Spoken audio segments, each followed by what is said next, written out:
Merhabalar sevgili takipçilerim. Ben yine boya karıştırıyorum. Atölyem, odam, sonra minik kızımın odası bitti. Mutfak bitti. 2 oda bir de koridor kaldı. Önceki videolarımda da bahsetmiştim. Ev dönüşümü yapıyorum.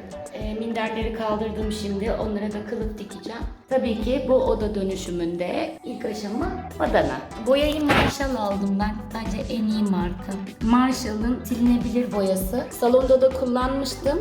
Gayet güzel, kir tutmuyor, lekeleri denedim yani. Gayet güzel temizleniyor. Ve yine boya badanada birkaç püf noktasından bahsedeceğim sizlere. Boyayı tam kıvamında sulandırırsanız çok da temiz çalışmanız mümkün. Bakın ben hiçbir yeri bantlamadım. Çünkü örnek gibi olmasını çok dikkatli yapıyorum. Acele etmiyorum. Tabii ki siz acele edecekseniz böyle bütün yeri kaldırdıysanız falan bant mutlaka kullanın derim.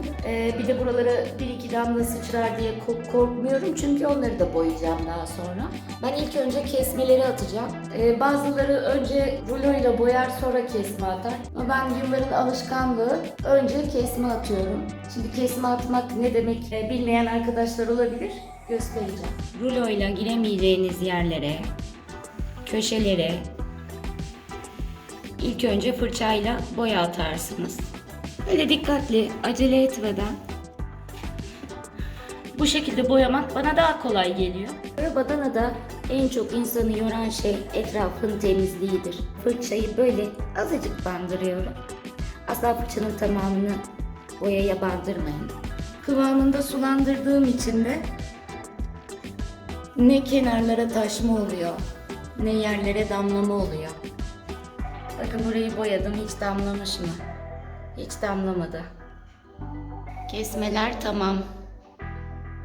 Bakın bu rulomu bir önceki badanadan sonra çok güzel yıkadım. Ruloyu asla kuru bırakmıyorsunuz boyamadığınız müddetçe. Her zaman suya koymalısınız. Boya işiniz bittikten sonra da suda iyice beklettikten sonra tekrar yıkayıp bir de sabunla yıkamanız gerekiyor. Bakın rulom yeni gibi. Daha önce kullandığım halde derinde bile boya yok. Tertemiz. Bir de ben bunu tamamen kuruduktan sonra sert olmayan bir fırçayla böyle fırçalıyorum. Öyle yepyeni pamuk gibi rulomu tekrar kullanabiliyorum. Evet, kesmenin birinci katından sonra şimdi de boyamanın birinci katı. Yanın kesmeden daha kolay. Ruloda fazla boya bırakmıyoruz.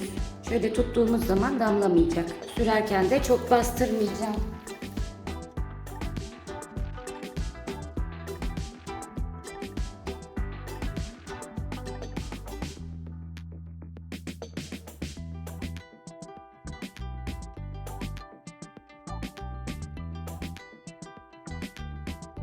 Boyayı yediriyoruz fakat çok da ısrarla sürmüyoruz. Aynı yere 1-2 kez gittik mi yetiyor. Ve gördüğünüz gibi damlamıyor. Ve 3 katta tamamdır. Güzel oldu. Duvar boyamanın püf noktalarını sizlere anlatmış olarak bu videoya son veriyorum. Bundan sonraki videomda da sırada sedirler var.